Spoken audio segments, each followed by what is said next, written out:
Fantastic. All right, I would like to call the order the Salem-Keizer Area Transportation Study for Tuesday, July 23rd, 2024. We'll go around the room for roll call. We'll start with Ms. Collins. Desiree Collins, SKATS staff. Kim and our SKATS staff. Mike Jaffe, Transportation Plan Director. Bill Greenwich, Transportation Planner for SKATS. SKATS staff. Then for the board, Kathy Clark, Mayor of Keizer, SKATS Chair. Kevin Cameron, Marion County Commissioner. Let's go on screen. Councilor Phillips. Trevor Phillips, City of Salem City Councilor. Director Hinojos Pressy. Maria Hinojos Pressy, Salem-Keizer School Board Director. And Anna Henson. Anna Henson, ODOT. Mayor Horning. Steve Horning, Mayor of Turner, with a little video issue right now. With the what? Little video camera issue. Oh, video. Okay, I heard something different. Then also from ODOT, Brandon. Brandon Williams, Area 3 Planner for ODOT, Polk, Marion, and Yamhill counties.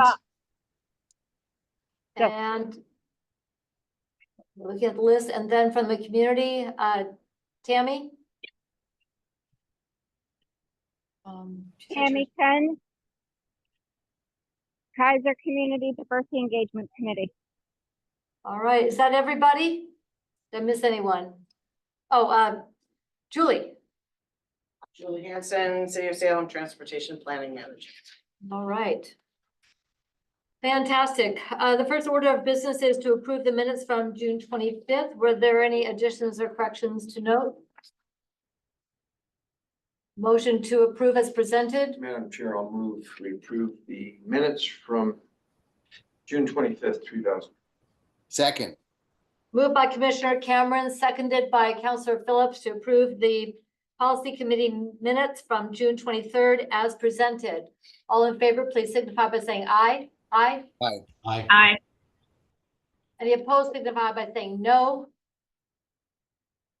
Hearing no objection, motion passes unanimously. We'll go to public comment. This time is provided for anyone from the public who would like to address the Policy Committee. Which I think is Tammy. Any public comment today?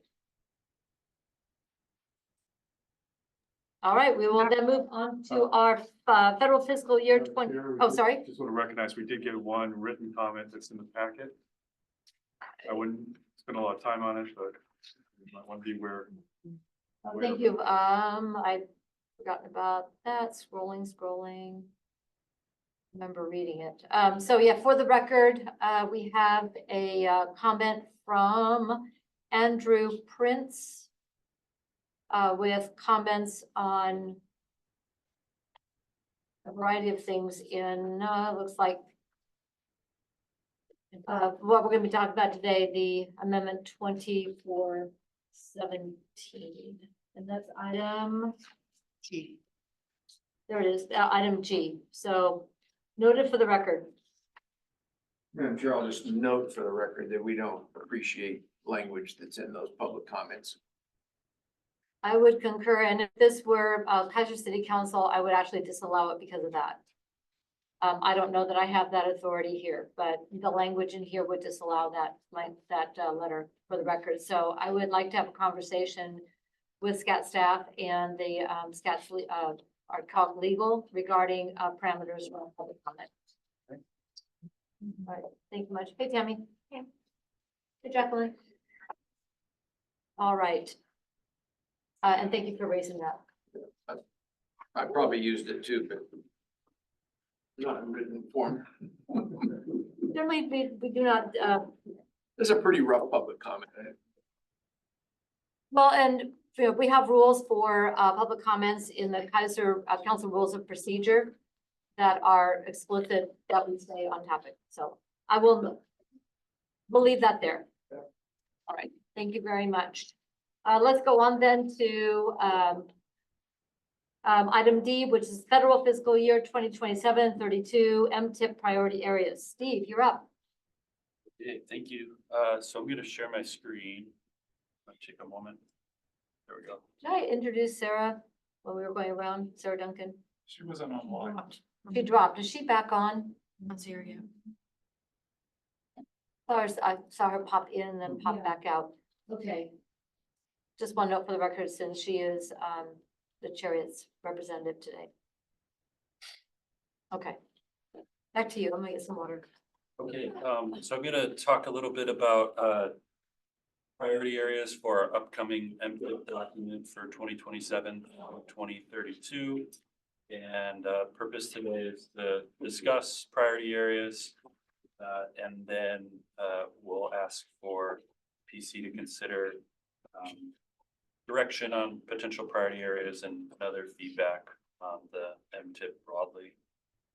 So this first slide is just an overview what we'll touch on. So I'll just, first couple slides will introduce the topic of the priority areas, what they are, what they're for, and how they'll help shape the development of the document and the selection of projects and that eventually are included in the MTIP. Touch really briefly on some of the guidance for developing the MTIP, which come from national goals from our Metropolitan Transportation Plan, which is the long-range plan, and then performance measures. Then after that, I'll talk about specific potential priority areas.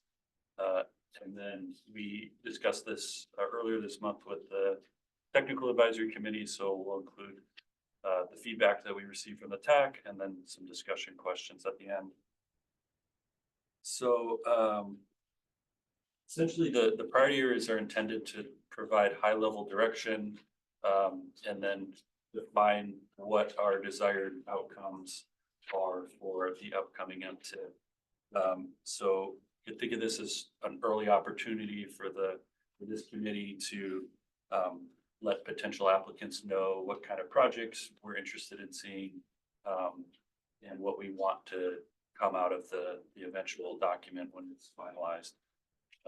So I want to get some feedback, like I mentioned on the priority areas we will present today. And then the last thing to note just up front is want to keep it fairly high level in terms of which priority areas we like, which ones we would move to the front, really rise to the top. We'll definitely come back at a later point when we're getting a little more in depth with the scoring criteria to visit, you know, to what extent and how are they reflected in the application process. So just starting with some guidance for development of our MTIP and our long-range plan. So there's 7 national goals for the transportation system that come from the US DOT. Things like safety improvement, infrastructure that's in a state of good repair, congestion reduction, reliability, freight movement, economic vitality, environmental sustainability, and reduced project delivery delays. We also have 10 goals that were adopted as part of our SKATS 2023 to 2050 long-range Metropolitan Transportation Plan. A lot of these are very similar to the 7 goals or the 7 goals at the national level, and the SKATS goals include the ones that are listed on the screen right now. These are essentially high-level concepts of what projects and programs are meant to address, both in the MTP and the MTIP.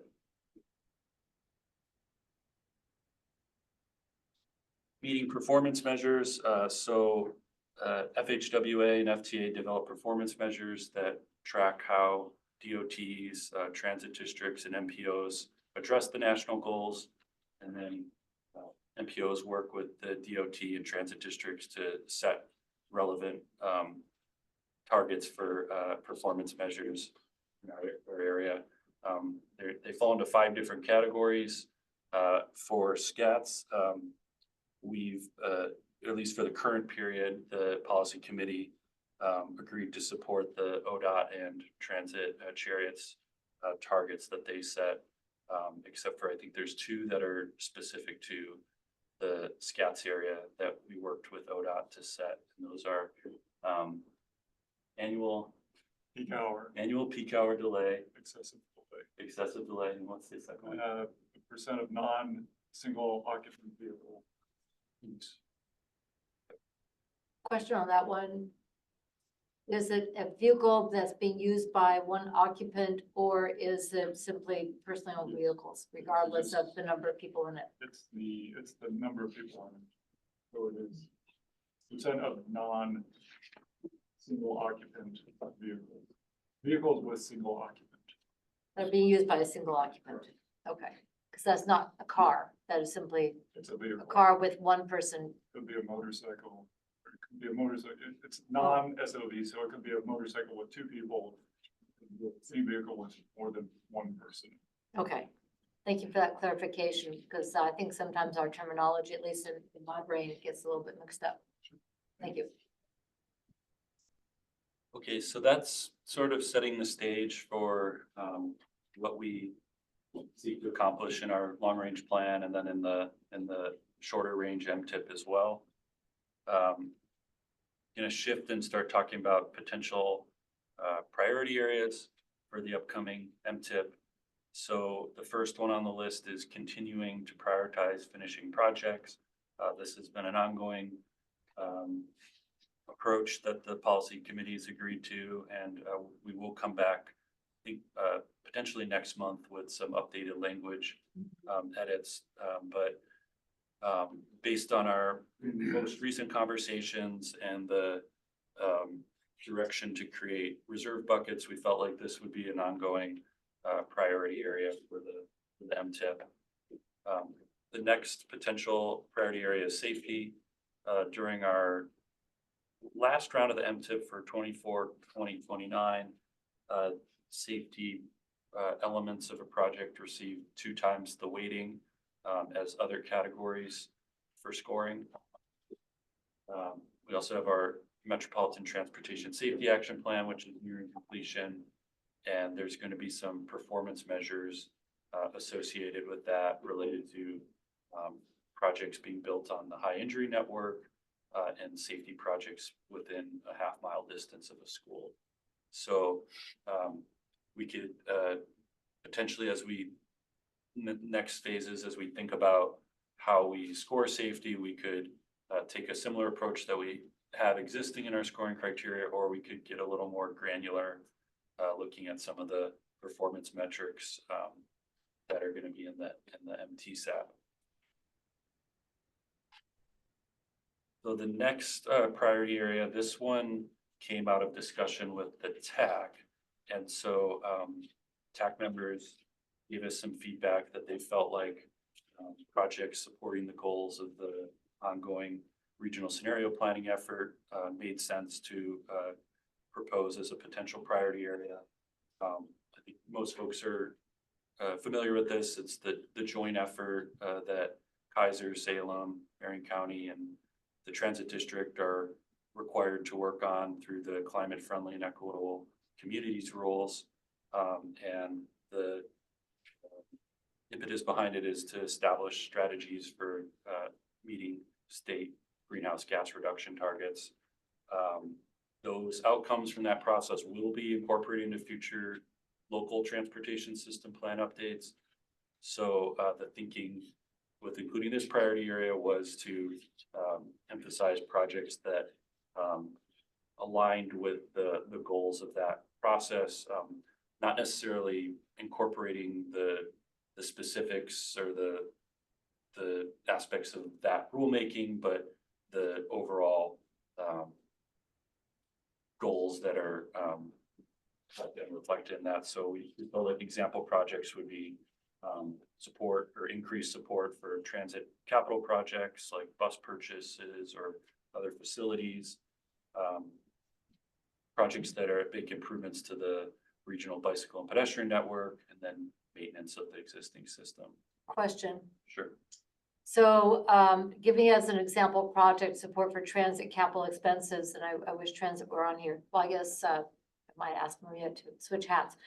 The transit capital expenses oftentimes in the bus purchases are through a different funding stream. Yeah. So. Oh. Echo. There you go. So I don't know that that's gonna be a good example for this kind of priority. Go ahead and get off though.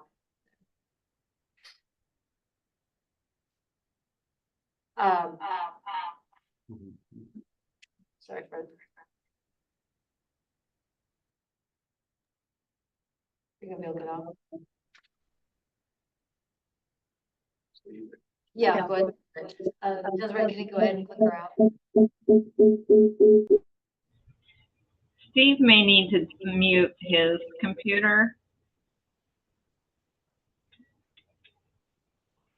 Okay, try that. Okay, we're good. Okay, no, I don't have to hear myself 3 times. For examples on projects for transit capital, understanding that buses are a separate funding stream, what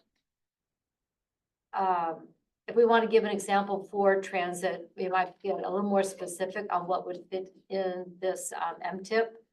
If you're talking about establishing transit centers, things like that. I'm not sure what falls here versus what's in the stiff. Yeah, so there are direct transit funding, 5307, 5310. I think it's, which one's the, well, 5339 too. yeah, 5339. Funding Nice. So those are FTA formula funds generally, and 5339 has a low-no bus replacement, I guess, fund within it. So that is one place that bus purchases come from.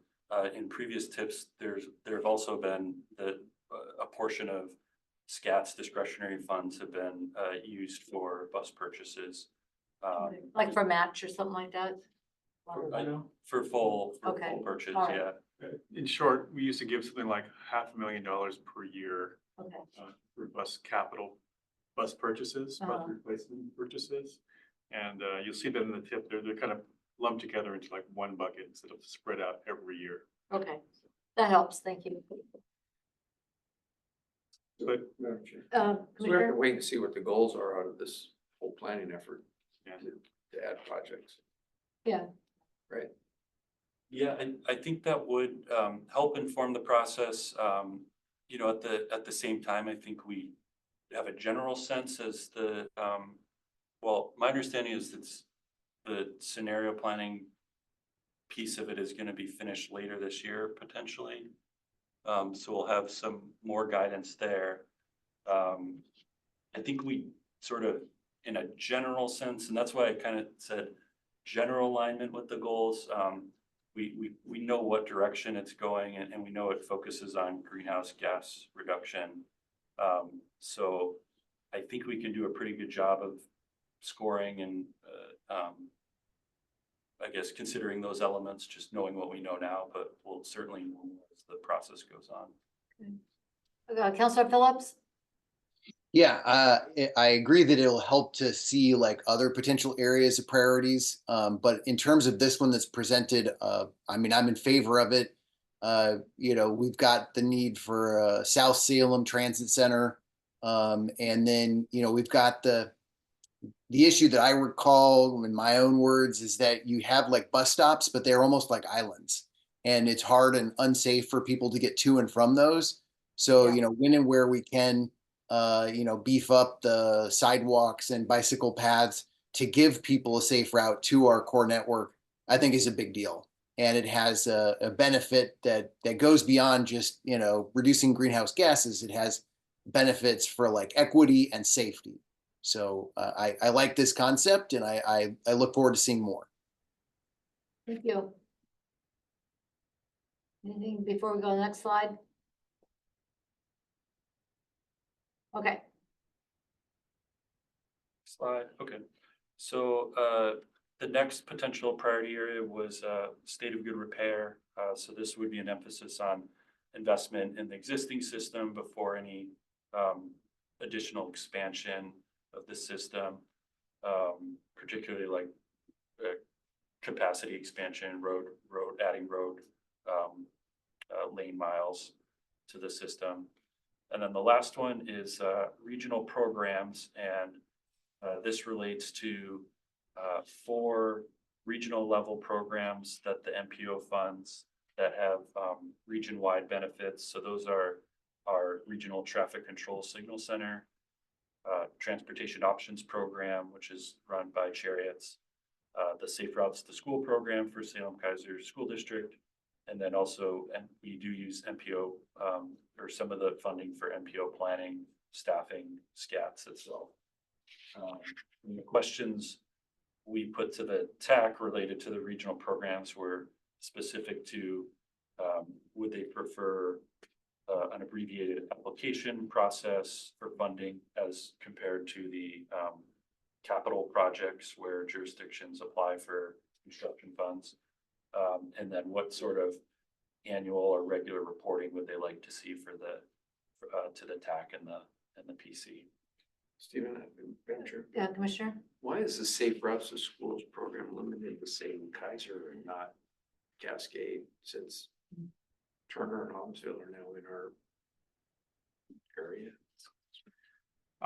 It's a good question. We just really haven't addressed that much. You know, we're still a new program and we are honestly struggling to meet the needs of such a large school district with our currently 1.5 staff. We certainly could look to that, and because our MPO boundary is now incorporating other schools, so I'm in favor of expanding it out to the whole area of the MPO. It's more of a. Do we know what their projects may be? Well, we're talking about Safe Routes to School program is more of the educational program. Right. So it's like having the teachers give pedestrian safety classes, or the schools we can reach, bringing the bicycle trailers and teaching bicycle safety. Now there's 40 elementary schools in Salem-Keizer, and we've done 3 last year. So it's difficult to hit many of them. But of course, they're in our MPO. I think any schools that's, you know, in the MPO should be part of this. Okay. What are some of the ways we're looking to expand that program? Sorry. But actually, I was about to thank you for mind melding on that one. But I'm going to go a little bit different on that. To expand that program is going to require additional staffing. With this leverage, that opportunity, if we show that there's 2 school districts, and Cascade does have some significant Title I, if I remember correctly. So that might help us leverage some additional funding or make us more eligible for grants. I can tell you honestly that it's not, you know, it's possible, but right now most of our funds is coming from the MPO. So we've gotten an ODOT grant recently of $149,000, but the money we're getting for the MPO is really covering 80% or more of the costs. So, yeah. But as we grow, hopefully we'll have the opportunity to apply for additional funding and make it permanent. Yeah. I would love to network out more to try to get private grants and various things to support this. Yeah. Thank you. Okay. All right. Okay, Okay, so that's the I'm not seeing any hands raised on screen, so we'll keep going. okay. Next, to just summarize the input from the TAC. So when we had a discussion about this earlier this month, there was agreement with the direction on continuing to prioritize finishing projects. There was broad support for making safety a priority area. We'll continue that into this cycle.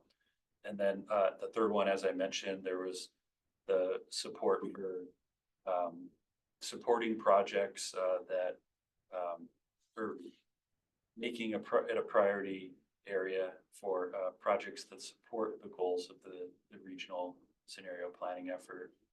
And we didn't quite present it that way. We presented like a priority area for transit and a priority area for bicycle and pedestrian projects, but based on the tax feedback, we pulled those 2 priority areas together to be this area, which is specific to the scenario planning effort. What does that mean? I'm thinking of my TSP. Doesn't change, in my mind, doesn't change a blessed project. I still need sidewalks. I don't care what you call it. I still need sidewalks. I Yes, just need the money to build them. I think at this point, the way I'm thinking about it is giving direction to the applicants about what sort of projects will score well. The next step in the process will be, we're gonna look at the application form a little more closely, but also look at the scoring criteria and whether we want to make any minor or other changes to the scoring criteria to reflect a certain priority area. So if the policy committee wants to see more projects that are would reduce greenhouse gas emissions, that would be what would fall under this priority area. I'm not sure when she hopped back on. Circle back. Thank you, Director. You know, host Pressy, appreciate that. Okay, she's back in, fabulous. So welcome, Director Duncan, back into the room. And this has been ongoing since '09, when the statewide transportation strategy kind of started popping up. When we started talking about the scenario planning, GHG and so forth.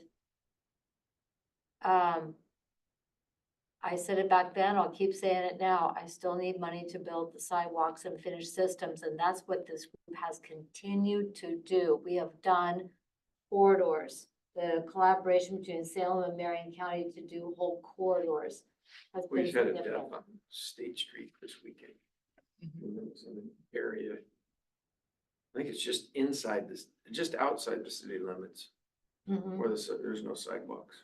yeah. Right. And just, 60-year-old man. yeah, You just, know, there is a SKATS funded project on State Street, right up to that street, I think, it's from Mhm. Lancaster to 45th, maybe, Mhm. something like that, so. Those are the types of things that important to finish off with the city and the county and get that stuff done. right. Whole corridors. It's a sad situation. I would absolutely agree. And I think, just to interrupt a little bit, I think the last tip cycle, one measure was, and correct me if I'm wrong here, is it adjacent to some other projects? So there's an existing project. If a new project came in from the city to do more of State Street, and since it's adjacent to an existing one, I think we gave it another scoring point, because you wanted to see that continuity, continuing projects. Counselor Phillips? Thank you, Chair. I agree with the left to right, definitely the first two. And then the third one, I definitely personally support efforts to reduce greenhouse gas emissions. But I don't know that it matters that we label it as such, as long as we are doing things that make a difference in terms of equity and safety, because some of the most vulnerable people from either a perspective of equity or safety are people that are on bicycles and walking. And that's going to have a knock-on effect that helps with reducing greenhouse gases as well. So I think that broadly speaking, we're going in the right direction.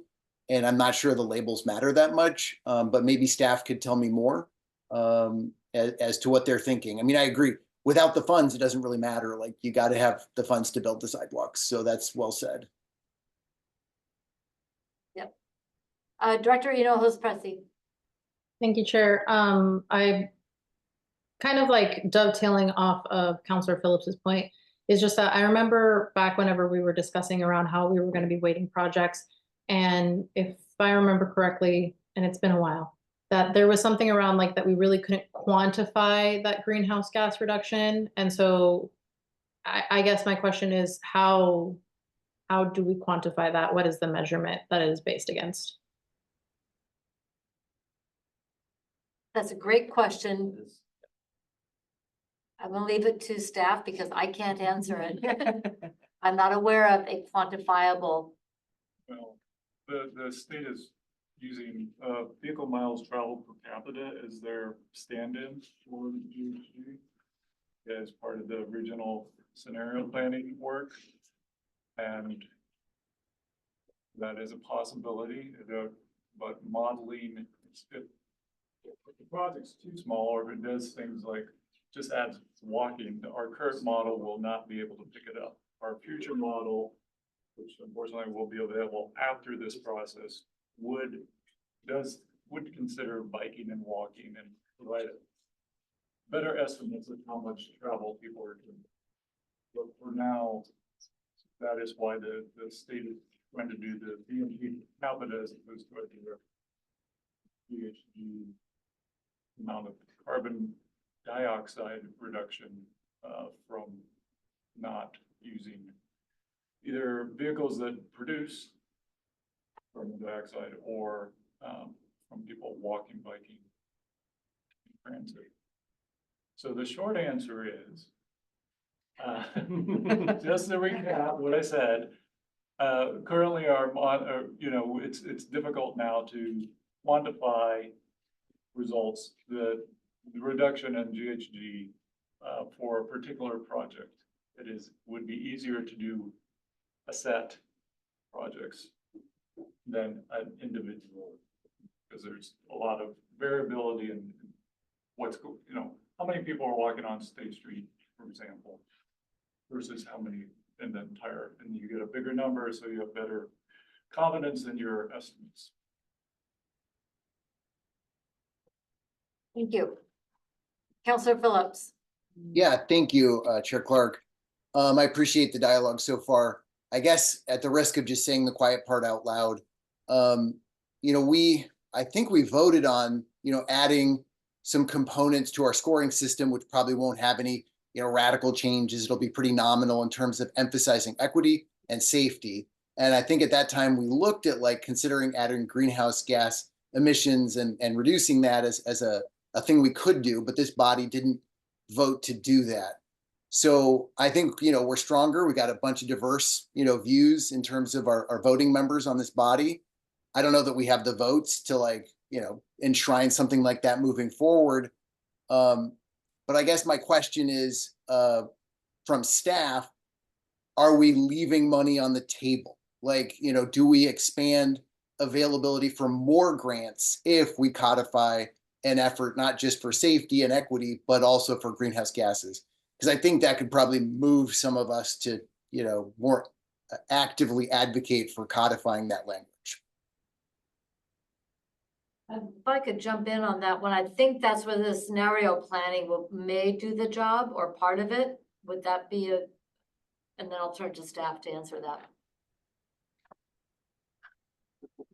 You were looking at like I have an answer. It's hard to predict exactly where future grants may come from. There isn't a lot of money at the state level, as the state is really pressed for funds. So for them setting aside any large parts of money for support, greenhouse gas reductions, I don't see that in the next couple of years. Ancillary programs are also like the enhanced program that kind of shrunk down to almost zero.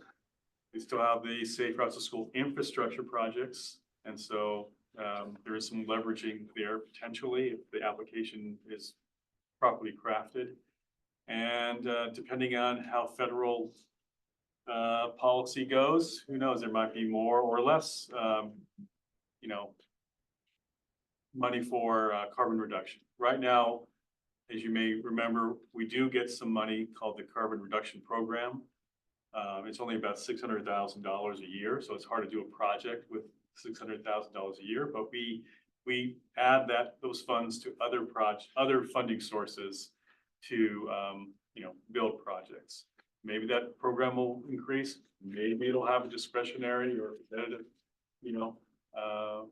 component down the line. But bottom line, the short answer is it's hard to know where that leveraging happened, given the shortness of money at the state level and also at the federal level. I guess. Go ahead, Counselor. Yeah, I mean, I guess I appreciate staff's comments. It sounds like there's not, a clear sense of what the future holds. And I just want to say that I'm not just speaking personally, but like City of Salem as a body, the council has taken some votes on this, and we have a pretty aggressive, climate action plan. And I'm on that implementation subcommittee. So, I think Salem would be in support of, efforts to reduce greenhouse gases based on the policy positions we've already taken. So I just wanted to say that out loud. Thank you. Director Enos-Pressey. Thank you, Chair. I apologize because I couldn't quite hear the full answer. So I'm sorry if I'm a little off base, but I think what I heard was something along the lines of how the regional planning might be using vehicle miles traveled. So then I was just wondering if there couldn't be a correlation between investing in things that would move people out of single-use passenger vehicles or single occupancy passenger vehicles, sorry, that could be a potential reduction in greenhouse gas emissions. Ray, Oh, want to get a whack yes. at that? Yeah, let me know if you can't hear me clearly. Yeah, that is the idea from the state for using vehicle miles traveled, that if you increase the percent of non-single occupant vehicle use, you will reduce VMT per capita, and thus, assuming a certain fleet mix, your GHG emissions will go down. Yes, I was able to hear that clearly. So Yeah. yeah, just to reiterate, theoretically, some of the the direction that this policy committee has already gone into of making sure that there's protected bike lanes and a solid sidewalk infrastructure could lean into that of we could say, because there's more protections, people might opt to use that infrastructure because they feel safer. Yes. Yep. Yep. Okay. All right. Next. So one more slide of input and then to discussion questions. So feedback that we received from the TAC on those 4 region-wide programs that I mentioned a couple minutes ago. The TAC supported the regional programs going through an abbreviated application process, just because of the difficulty in directly comparing them with the capital improvement or the construction projects that individual jurisdictions apply for. And then they also expressed support for having some more regular check-ins about the 4 programs, about what they've accomplished and then general direction going forward. And the idea just being so that the TAC and the PC are informed on evolutions in those programs, potential opportunities, and what they've accomplished with recent funding. So my last slide is just to get some feedback on the priority areas that we mentioned. We've had some reflection on that. Also, if there's just reflection on what we think is important as a policy committee in terms of what the group wants to see in the upcoming MTIP document, that would be welcome. If there's other priority areas that should be considered that we haven't talked about today.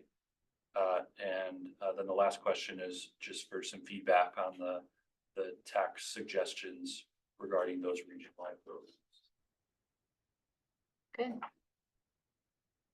So on the first question, would the policy committee would like to emphasize one or more of the priority areas, and going back to that, the priority areas were the ones, are we talking about the goals or the federal ones or both? So this is this section where, Okay. continuing to prioritize finishing projects, safety, projects supporting the goals of the regional scenario planning effort, state of good repair, and then regional programs. And if you have other priority And others. Yeah. So those are the basics. And for those of us who are, and we'll cover this later, the Joint Transportation Committee roadshow from the legislature, we heard a lot of the same things. Anything that would you want to emphasize? Well, Commissioner? if we have to pick one priority, I'd go to the first one, to complete items that we've got on the agenda. I mean, that's really important that we keep, you know, like programs like McGill Crest and others, State Street, those things that are really important projects for our region. That's number one for me. Yeah. It's not asking us to vote on it today. It's just saying. Mhm. No, this is general discussion, staff talking to the policy committee saying, you know, we have all these requirements, federal ones and state ones, and then of course your preferences for how do we balance all these requirements and what's important to you, so.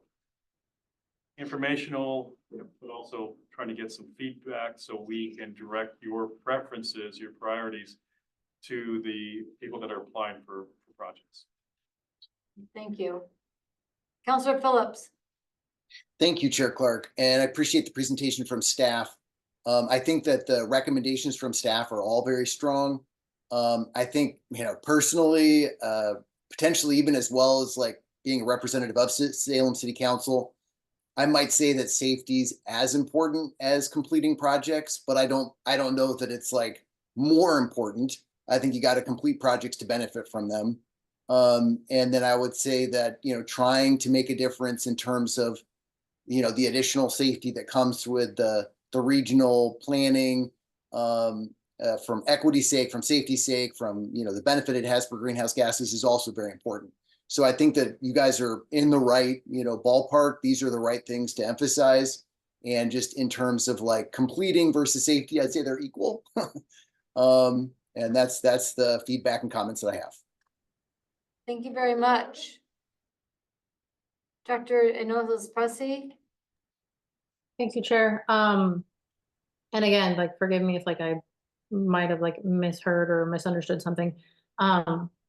My only point is I just want to make sure, well, not make sure, but I guess I am a little concerned of just like some regional programs competing with like our capital projects. Like I don't want to get in a place, and not that it would happen, but maybe somehow down the road where we have to kind of debate on whether or not we could make sure that a bridge or a roadway is in a state of good repair versus like some of our regional programs that may have access to additional sources of funding.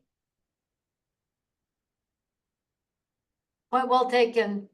That we want to keep moving forward with the both the projects and the programming that make our system work. Is that what I'm hearing? Yeah. I mean, want to make sure that like our system is in a good place always. Yeah. Anyone else? And I also agree with these priority areas. I think safety is an element in all of them. If it's not in good repair, it's not safe. If it's not complete, it's not safe. If we're not moving forward with safety programs like Safe Routes to School, it's not safe. So I think that looking at these cross-pollinating is, in my way of thinking, it makes it even stronger on how we prioritize, select our projects, prioritize them, and then get them done. And I think that all of our jurisdictions have put that same thought into the projects that we bring for application. That's already baked in. Marion County looks at State Street. There are people that are, you know, in danger there. It's a priority. Verda and Keizer, we are going to get that thing built. We have kids that need to walk to school safely. We have accessibility issues that makes that area not safe. So, and it has auxiliary benefits of, you know, greenhouse gas, et cetera, et cetera. So I think that holistic thinking is reflected in these five, what I would say, I would call them elements rather than priority areas. These are elements of what we are considering as we put together our project lists. And we hit all of these elements in the holistic plan. So it sounds to me you all like, most of you like all of these areas. Don't want to necessarily select between them, although Commissioner Cameron was clearly saying completing projects is your most important. Sure. It's more a question of how we develop the application materials next. And then when the applications come in, the process we use to evaluate projects versus these, elements. And, say, okay, this project meets these 6 elements. This project meets 4 of the 6. That's the kind of process we'll go through when we start looking at each project and evaluating it. And then there's a scoring possibility, as we mentioned earlier. Is there a weighting to any of these elements that you want to emphasize more? You might think they're all important, but you might want to weight safety higher like we did in prior cycles. So that information will come back to you, how we're evaluating them. But this gives us a general idea of where you stand now about the direction you want us to take the TIP and the projects that get applied for. And regarding the regional programs, I've heard we as staff don't want to have them compete against each other. We think all 4 of them are important. Of course, we want you to know what those programs do, so you are comfortable with the funding levels that get asked for as part of the TIP. So we just wanted to have a little more information to the committee, so okay, if Safe Route to School is going to continue, how much do they need to continue it? Same for the Transportation Options Program or the Traffic Signal Control Center program, things like that. Sounds good. Then can I just ask one more question? To make sure I'm understanding, for the regional programs aspect, does the committee feel supportive of the idea of having an abbreviated application process for those programs where they'd still submit information about what they would apply for funding for, but it wouldn't be the same longer application that we use for the capital construction projects? I absolutely agree. I've got no problem with that. As long as they're reporting out their results, findings, like Safe Routes to School, the programmatic data, that really helps us assess the how these programs are continuing to deliver, since they're not delivering X miles of sidewalk or this extra turn lane, things like that. I think that would be appropriate for them to report out.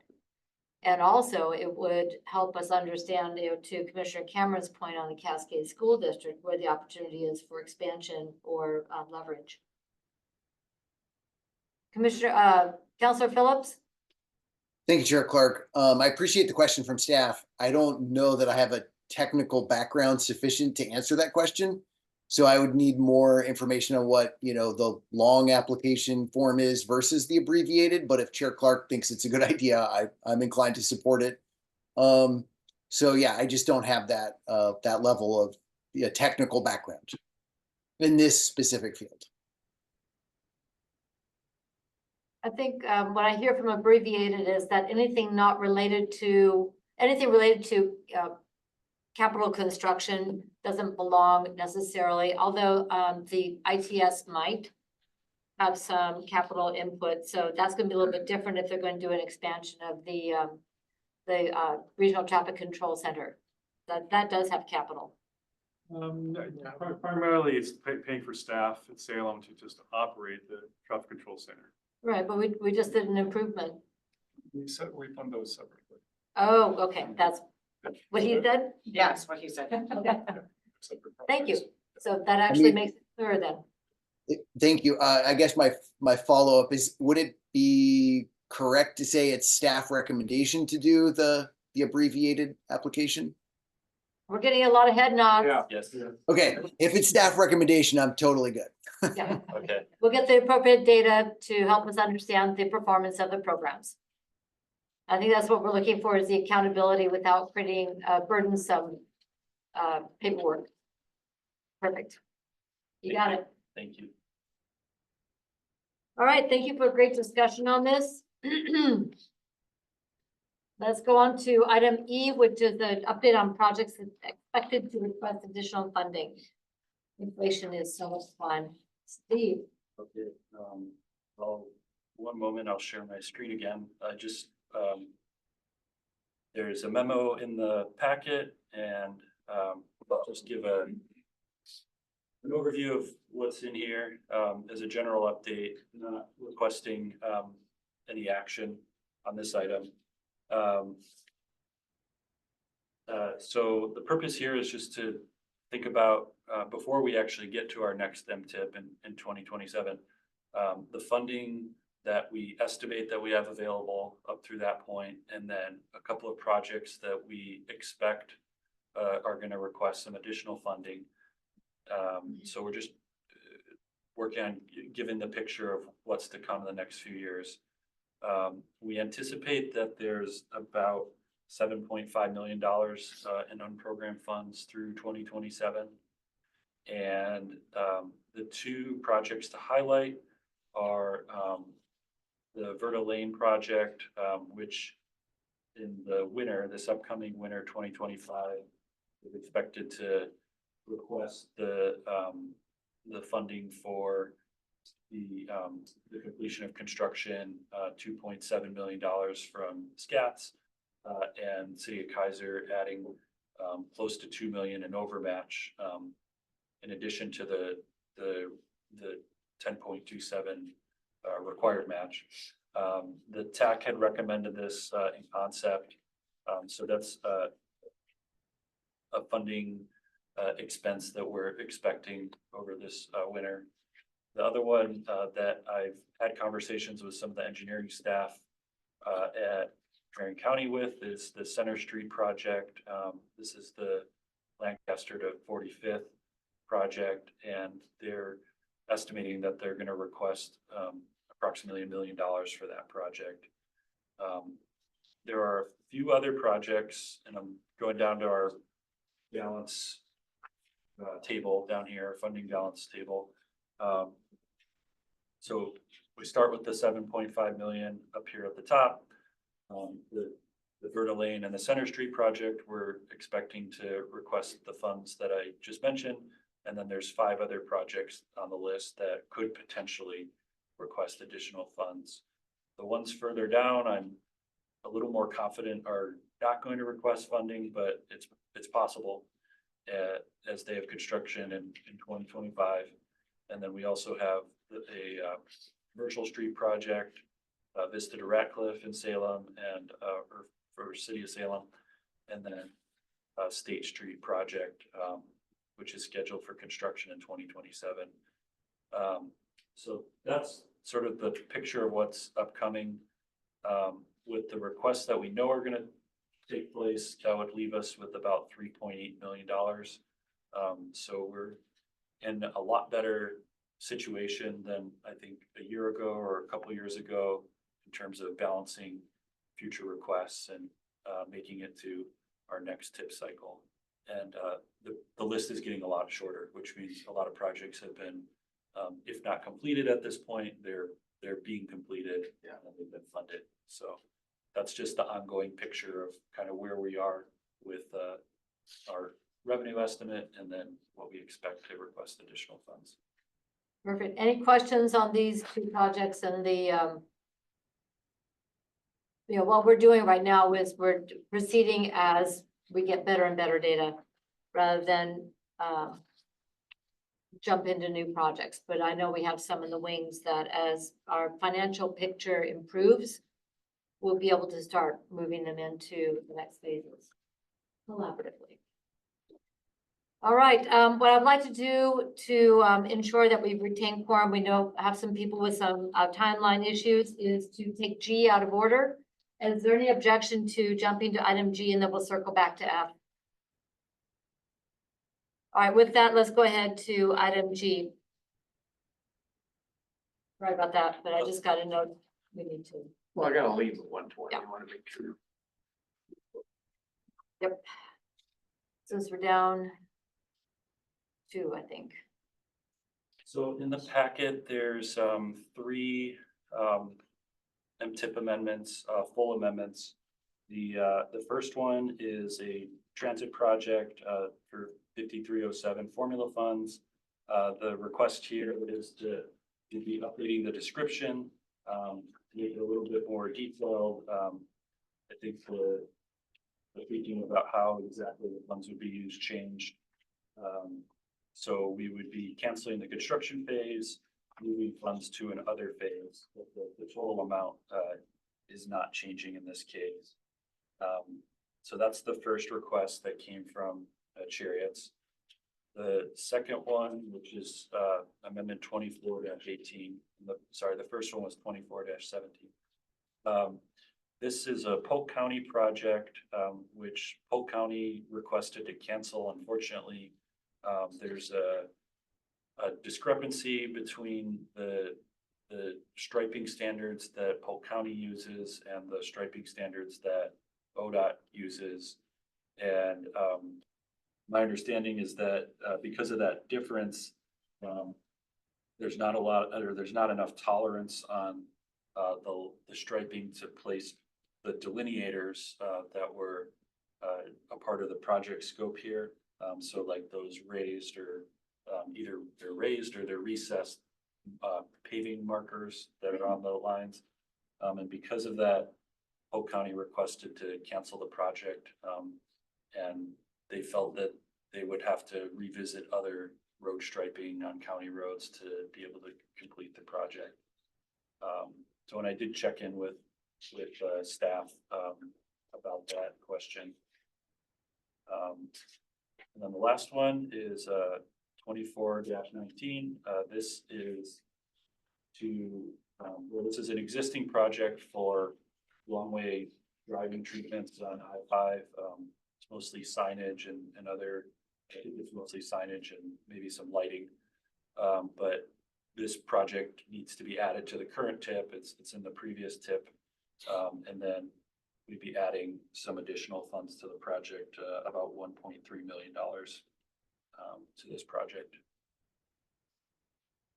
All right, those are the three TIP amendments. Councilor Phillips? Yeah, thank you, Chair Clark. My question is in regards to 2419, the third one. Help me understand where this money is coming from or going to or vice versa. I get that it sounds like this is more of a regional issue with improvements to prevent wrong way driving on I-5, which would be a terrible scenario. Seen a couple of those cases. So I'm broadly supportive, but like, are we sacrificing anything, or is just moving money from one bucket to another that we already have, or is it coming from future funds? Yeah, it's funded through the All Roads Transportation Safety Program. So that's a pot of funding that ODOT manages and awards project funding to. Some of the projects are local jurisdictions who apply for funds, and then some of them are something along these lines where it's improvements that are taking place on ODOT facilities. So I don't know what exactly the process is for determining where the funds go, but it's essentially funds that are at ODOT's discretion, and they have their process that they go through to determine this. Thank you for that.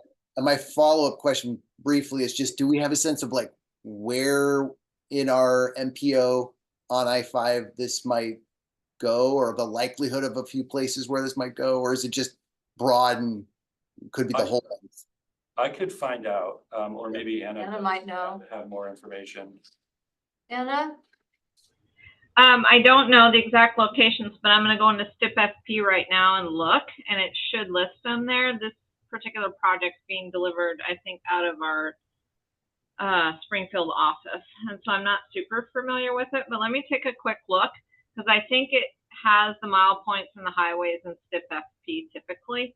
So I'll do that, and then I'll throw something in the chat, Councilor Phillips. That sounds great. Thank you. Thank I mean, you I'm very supportive of this. Like so I appreciate the follow-up information, but I'm prepared to support it as is. Thank you. So I've got a question. I know Polk County isn't here, but I know Anna's looking up something else, but this is a conversation between Polk County and ODOT regarding the striping and adding those very important markers. During, inclement weather, those markers are critical for road safety. So I'm just gonna throw this question out there. What kept ODOT and Polk County from getting to yes? And are they going to get to yes to get this done? That's a good question. We had multiple meetings about this, so I appreciate the question, Chair. And I think it had a lot to do with the maintenance of the striping for Polk County. They don't have the equipment to be able to maintain this width, this new width that's required by ODOT. It's my understanding too that some of these highways in Polk County, so I think this one is 5 different areas. Some of this work is already being done under a different project. That's what my understanding is, but I don't have the details on that, but not the, not the raised or the recessed pavement markers, but the edge line striping.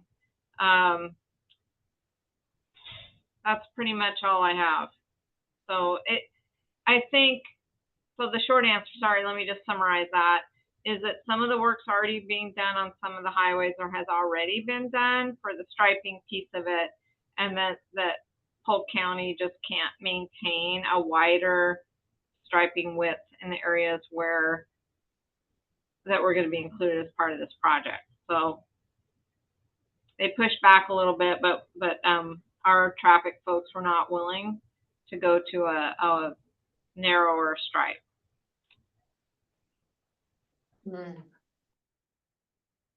I would highly support everybody going back to the table and finishing the conversation to find whatever compromise is necessary. I think Anna would agree, all of us agree that a stripe and those markers are critical. And to really encourage finding a way to get to yes.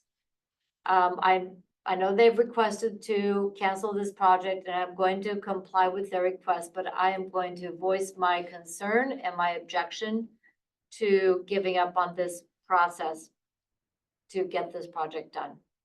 So there, I said it. Director Hinojosa Pressy. Thank you, Chair. Is there not some funding that can go to also help support like their needs to be able to maintain it in the future as well? Good question. Yeah, I don't know the answer. I think that's a good question. I don't know the answer to that. I imagine that equipment and federal funding can't pay for that kind of like maintenance equipment. That could be it. But I'm not super confident on that. Yeah. All right, well, thank you. It's a disappointing, and I'm very concerned. This is a safety project in my mind, and I would encourage the parties to find a way to get to yes. So I'm gonna have to leave it there because it's outside my jurisdiction. All right, those are the 3 proposed amendments to our 24-29 TIP, amendments 24-17, 24-18, and 24-19. The motion to approve, if we want to take them in block, or we can take them separately. I'm sure you want to take out the striping. Yeah, maybe, yeah, that probably would be a good idea, just so I can be negative on it. Okay. Yeah, Director Hinojosa Pressy. Well, I was going to move to approve in a block, but if you're wanting to pull that project, then I guess I should say that I move to approve amendment number 2417, amendment number 2419, and that's it. Yeah. Yeah. Okay. Phillips, you just seconded? Yes. Okay, so, it's been moved and seconded to, adopt amendments to the SKATS federal fiscal year 24-29 tip, amendment 24-17 and amendment 24-19. Any further discussion? Can I, excuse me, Chair, can I ask a Yes. point of clarification? Yes, Did we remove the Polk County striping project? no, we're just considering it separately. Oh, okay, thank you. We're just not, doing them in block. All in favor, please signify by saying aye. Aye. Aye. Opposed- Opposed, signify by saying no. There are no objection, motion passes unanimously. We need a motion to approve amendment 24-18. Madam Chair, I'll move amendment 4-18.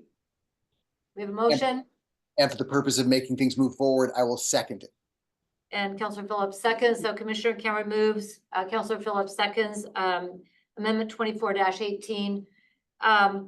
For the reasons I stated earlier, I would like to vote no on this. I know we need to move forward to respect the request of Polk County, but I want it on the record that this is a safety project and to encourage Polk County and ODOT to get to yes for this kind of safety project. I am concerned that regulatory barriers have delayed what I think is an important safety project. So there, I got on the record. Right. Anything further? All in favor, please signify by saying aye. Aye. Aye. Aye. Aye.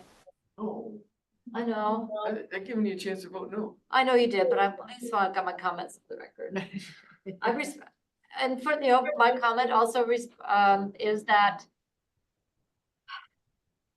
I can't force another jurisdiction to do a project, and I'm gonna respect that, but I want on the record, I do not support having to do this. So, Chair, I might have missed it. Was that unanimous? It was unanimous. Yeah, I'm gonna go ahead and vote yes, only out of respect to Polk County. But I'm not happy about it.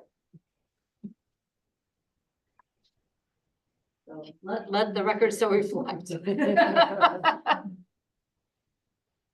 not here to defend themselves. No, although I don't think Polk County would defend not doing a safety project. So in all fairness, I don't think that they made this request lightly.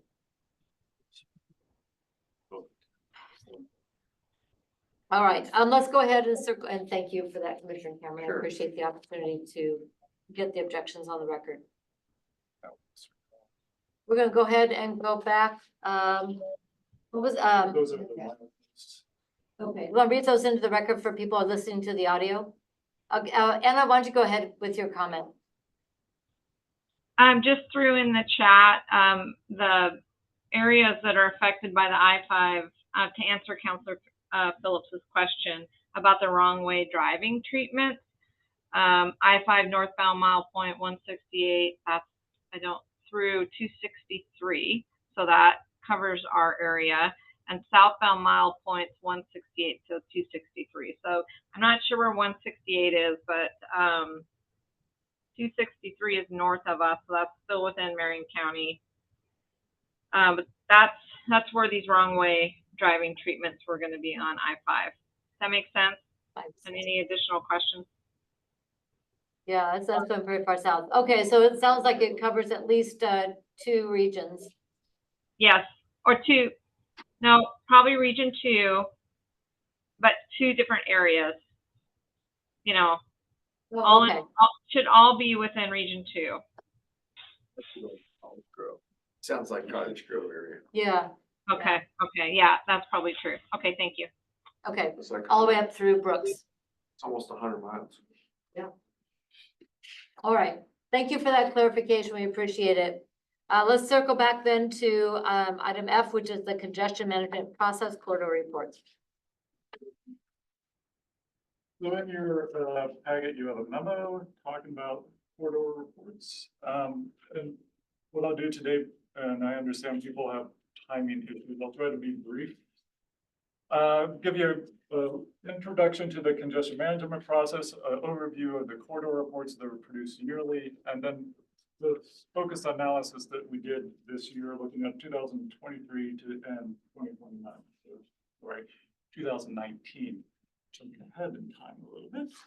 So the congestion management process is federally required for all metropolitan areas over 200,000, and so SKATS has had one since 2003.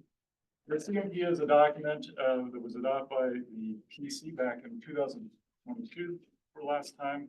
It includes methods of measuring congestion. It identifies areas, using those methods to identify areas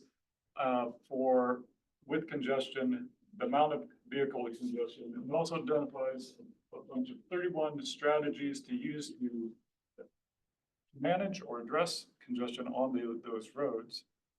It also evaluates the effectiveness of the strategies. And we produce a report yearly on the corridors. We used to call this the Regional Operational Characteristics Report, or ROCKR. We named it to the much shorter corridor reports. It's available online through our website. And we're using data that's collected by INRIC, which is a private company, and they collect data from people or vehicles that have GPS units, fleet vehicles as well.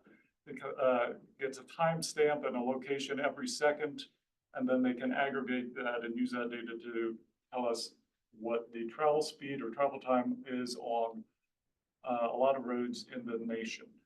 And we're using a program that's developed by a laboratory over at the University of Maryland that's supported by a number of DOTs and MPOs across the country to analyze this big data into meaningful and hopefully readable reports. The data comes from us through the generosity of ODOT. Thank you, ODOT, for with period 2016 to 2023, and we'll have it available through at least, I believe, 2027 or 28. We've defined 15 corridors. We're reporting only on 14 of them because there's overlap on one of them, and the next time we do a CMP update, we'll remove that corridor. And each of the corridor reports is by section, or each has sections by direction for each of the corridors, listing the top bottleneck of the year and a table maybe of the next 2 or 3 to give you context of the magnitude of the delay. This also includes a map of where they are and ways of looking at the congestion. Then we have tables on the travel time index and the planning time index for the AM and peak periods, and I'll talk about this a little bit next slide.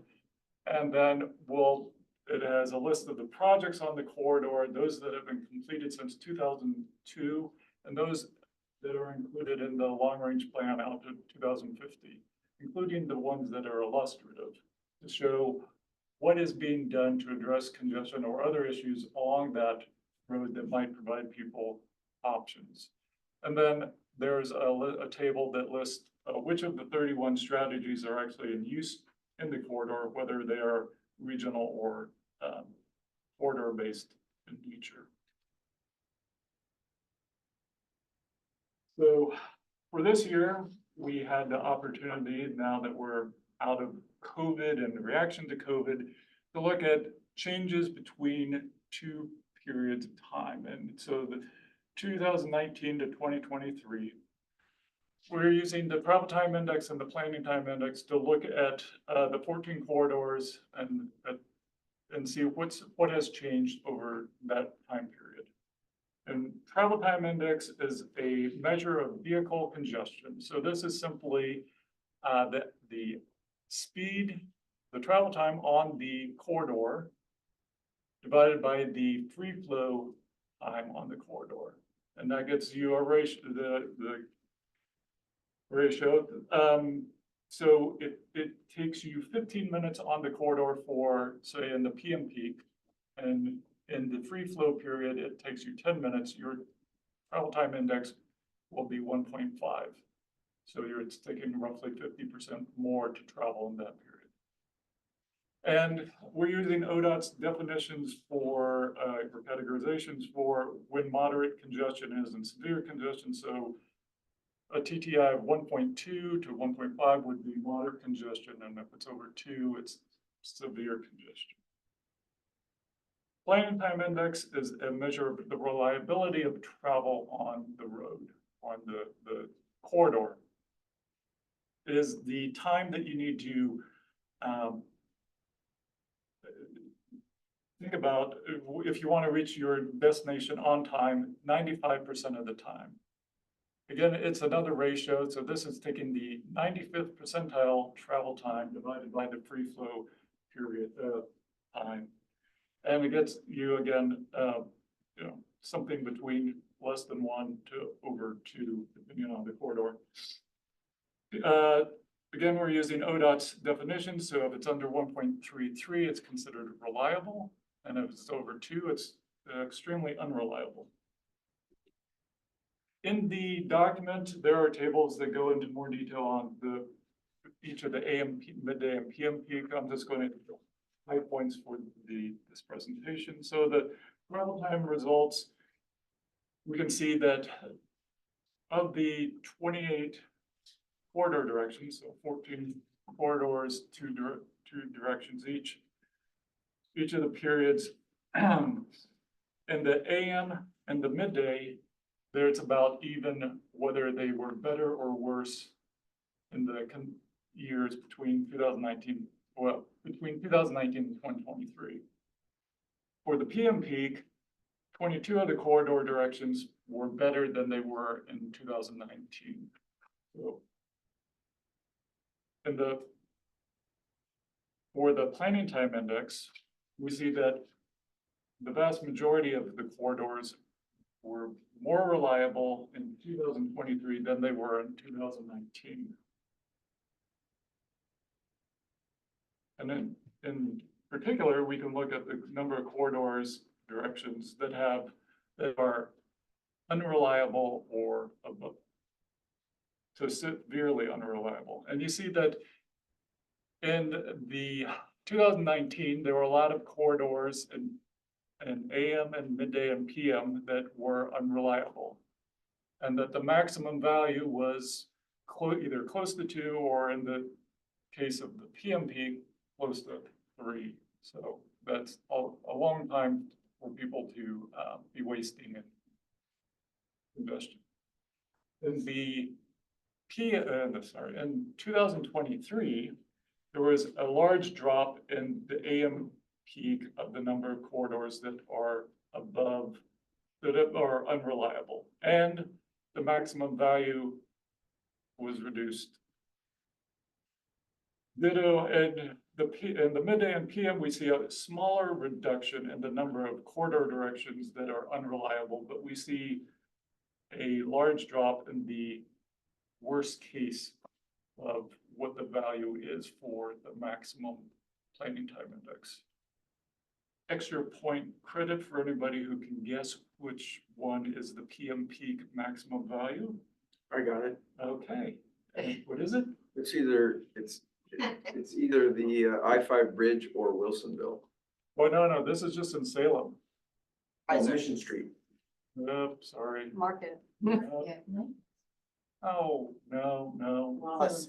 Wallace, we have a winner. Bang, bang, bang, the worst. Oh, yeah, okay. Other side of the river. I don't think of that. That's in another county. Yeah. So, okay. Worthwhile. But yeah, Wilsonville is a very bad one as well. But we don't care about that. That's Metro's problem. Well, we do care. Yeah, we do. I'm going to get to the airport and back. Okay, so just to wrap up, so we see between 2019, comparing 2019 and 2023, in 2023, things are better than they were in 2019. I'm listening to that, Ray, and okay, 19 was pre-COVID. 19 was pre-COVID. And people were going to offices. Yep. In 23, a lot of people still are not going to offices. They're Yep. working remotely. And you just summarized the reason why. Yes, that is probably a good reason why the values are down. And not included in your presentation, but I'll try to hold it up to the camera. And Kim shared this with me today, and it's from Sunday, July 7th, Oregonian, and it had, the worst, traffic. Portland traffic got a lot worse last year, and NREC's using their own data to look at everyone in the world, and it lists Salem as 17 hours lost. And what they don't show in that, but if you go click through, is their analysis for 2022 is it increased 11%, and then or change in 2023 from 2022 went up 11%, but it's still below 2019. So the question really is, how long is this going to last? And, or how long is this going to last? In summary, reliability and the congestion levels are lower than 2019, and reliability has improved. And that's pretty much network-wide. So next steps, if you're interested in all those reports, go to the SKATS webpage underneath the cog, and then it'll take you to the our transportation hub, and you can download each of the corridors and read them. We'll have the 2024 reports available in the first half of 25. And the update to the CMP will be completed in 2026, and the focus will be on evaluating the effectiveness of the strategies that are being used using the data that's available. Sarah's got a question. Yep. Director Duncan. Thank you so much. I have two, if that's all right. Please do. The first was I wanted to clarify a little bit. You mentioned that the data is gathered in part by like GPS systems from vehicles.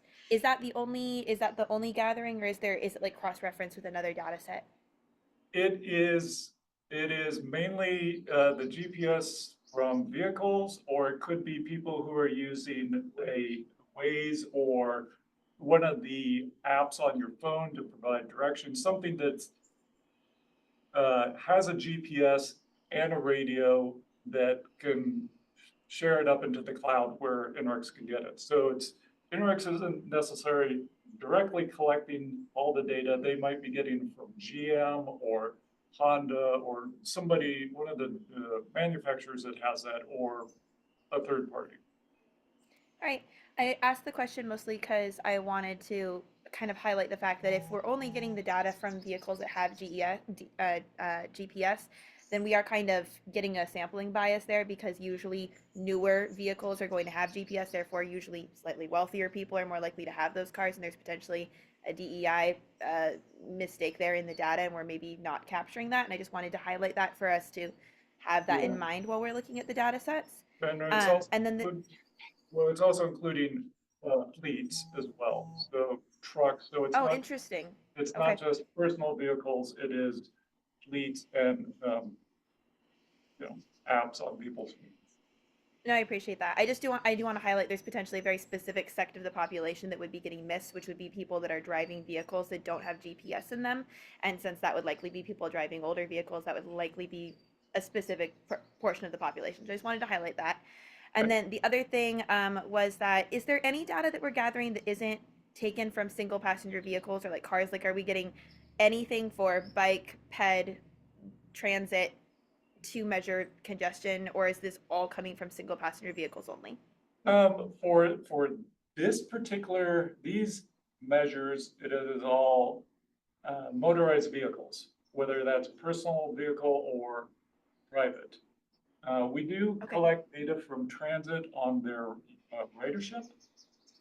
And so we have those data, and we have attempted to use the cameras that do our traffic counts to do counts on bicyclists. It didn't work very well. We do not have any data, ongoing data for tracking people where they bike and walk, like we can with vehicles. There are data sources available. Strava is one, but it is, as you said, mentioned before, it is a very narrow population that would use the Strava app and would take their phone biking and walking. So there is a known, however, we just completed the household survey, and so will have data on at least the people who took the survey and used a smartphone, a trace of where they went by whatever mode they chose for their particular trip. But that is, that will only be 20,000 households in the entire state, so it's going to give you just a sample again. No, I really appreciate it. And I know that we are limited in some of these ways.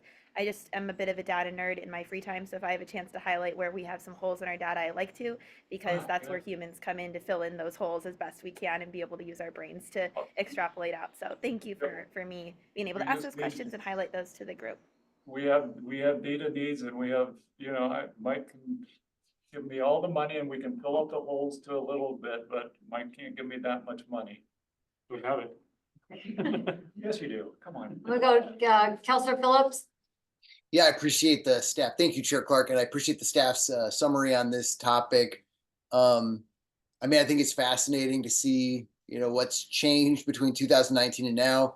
It's been a bumpy news cycle for the last 4 years, that's for sure. I mean, it's encouraging that it's better, and kind of for unanticipated and expected reasons. I'm obviously a fan of like the ability to zoom in remotely. I don't know that I would be able to continue serving in this position if I didn't have that option with my schedule. And I fully acknowledge that some, jobs like being an emergency doctor, you can't do remotely. You've got to be there in person. But I just wanted to kind of call that out and say, like, I appreciate every, municipality winning where possible, as well as every organization, like accommodating people with that flexibility, because it has additional benefits in terms of safety, less miles traveled, you're probably less likely to get in a car crash. And it has clearly a benefit in terms of like fewer miles traveled. I mean, the miles that my wife and I do compared to 4 years ago is just stunning. I never drove that much, but now it's so much less. So this is encouraging. I guess my final question, and I don't need like a robust answer today. I hate getting stuck in traffic. Like I'm like the vast majority of people. It's freaking miserable. Sorry for being like a bit, crass, but it's in addition to Salem having a great hospital, it's a large part of why I chose to move here, is to not get stuck in, the issues that a larger cities typically have. But that being said, I have some questions as to like, this measurement in terms of, are we risking anything in our other more newer priorities in terms of like our emphasis on safety and equity and reducing greenhouse gases? Like, is this at all, are we trying to like go in two different directions, or is this still not really competing with some of our newer elements and things that we're trying to, reinforce and improve? I think the short answer, it would be, the long answer would take a while. Congestion is just one measure that should be considered when selecting projects and making investments in the transportation infrastructure. The measures that we are using have limitations. Some have mentioned by Sarah there, but they do provide a consistent view over time. And when we take those into consideration with other data points, so it's like, how many crashes are happening on this roads? What sort of transit use is being offered and being used on those roads as well? Is it safe to bike and walk? Are there a lot of employment opportunities that are attracting people to that location? Congestion should just not be the only consideration for making a funding decision. And we can, whenever you have time and want to talk in greater detail, we can, definitely talk about other measures. And we are working to ensure that all things, so like we track crashes, we track state of good repair for the roads, we track ridership in buses, et cetera, to try to give a more holistic look at how the entire system is operating and then make more informed decisions. Or at least provide the data to you to make informed decisions. I appreciate those comments, and it sounds like this is a very technical thing to try to answer. I guess to restate my question as simply as possible, are there any like big things that leap off the page in terms of like prioritizing congestion relief, risking any safeties? I mean, if there's not a big obvious thing, I'm fine with that. I just want to make sure we're not, is there a big obvious thing that we risk in terms of safety specifically when we try to reduce congestion, which I actually. Well, it depends on what you do to reduce congestion. Okay. Because in the CMP, we have 31 strategies, and only one of them is add more lane miles. So, you know, there are 30 other options to, if you wanted to do, to address congestion. So if you want to add more lane miles, that would make the roads wider. That will make walking across the streets possibly more dangerous or biking, et cetera. So that would be one detriment. But if you had the 30 other strategies that you're using, you might not have to use that except for limited cases. I'm gonna go to Julie Hansen, who has a comment. I was just gonna say that sometimes we see riskier behavior when people are frustrated by being stuck in congestion. So actually addressing congestion can have a safety benefit in that scenario. And I would add, sometimes engineering, looking at how it's configured, because an old model may have created weave and other mixing that can be smoothed out by engineering the operation or the layout of a facility.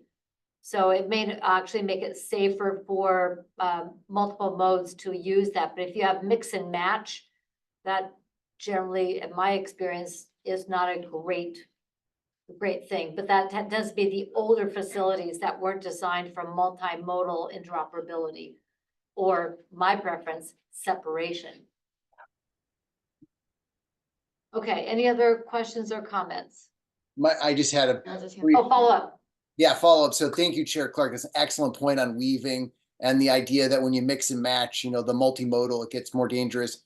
I think I heard the staff talk about like when you widen a road that does have pedestrian features, you know, that's a balancing act that I fully am aware of and am tracking and have some thoughts on. I think that, you know, the staff at Salem are aware that several of us as counselors are trying to balance that as best as possible.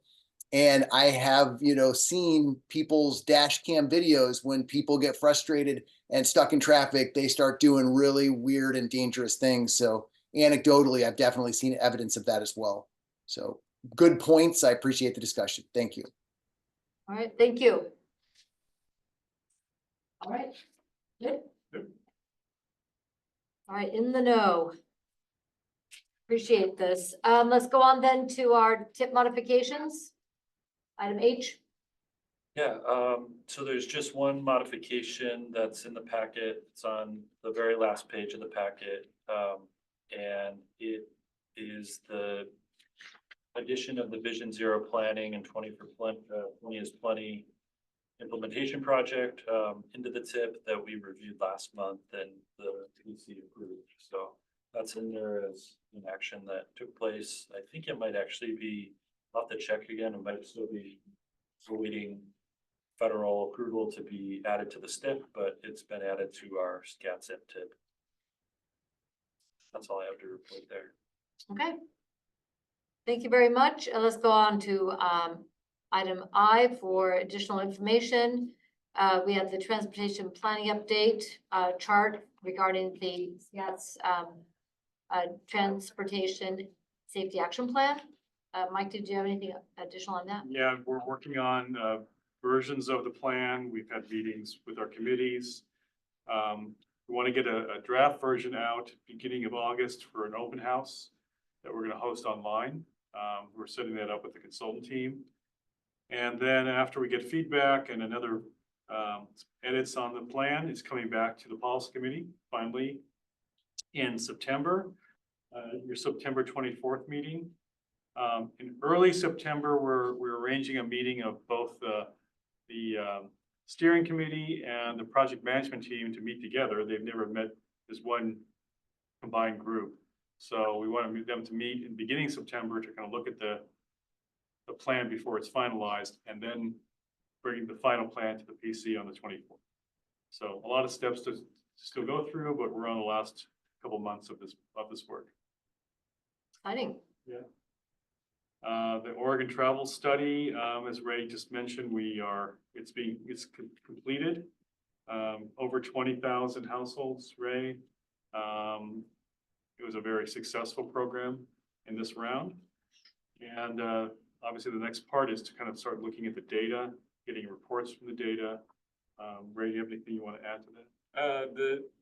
Just the data will be available later this year, and then we'll have some reports at some point. So reports, and then we use this data for future models that we're building, travel models. Well, Us in the state. And those, I know we're looking at a transportation system plan update, so that data would be available to like a city like Keizer for sections that intersect us. I would talk to Ray about what. Yeah, we'll see how many respondents were actually in Keizer. Okay. But in general, yes, specifics we can talk about. All right, more data. And then Safe Routes to School. Yeah, as I kind of hinted earlier, so ODOT informed COG that we will receive a 2-year grant for about $150,000 for Safe Routes to School. That's nice to get a little extra money. It doesn't cover enough for our whole program. So as I said earlier, most of the money comes from the MPO, but this is helpful. And right now staff is doing some coordination with the school district. We're trying to arrange for the bicycle trailers and bikes that come to the schools and train the students. Beth has been talking to the city of Salem, the city of Keizer about helping us store those trailers in between them being used at schools, and that discussion's ongoing. But hopefully if it goes the right direction, we can offer this to more schools next year. And she met with the principals, and she's doing a lot of outreach over the summer. So. Excellent. All right, any questions on the planning update? Okay, then looking at the next Oregon Transportation Commission meeting is August 1st in Florence. Of course, hybrid is available. Policy Committee will be on August 27th, and the TAC meeting will be August 13th. So that's what's coming up. Any questions or additions to wrap up for today? All right, the time is 1:41. We are adjourned. Thank you all so much. Thank you.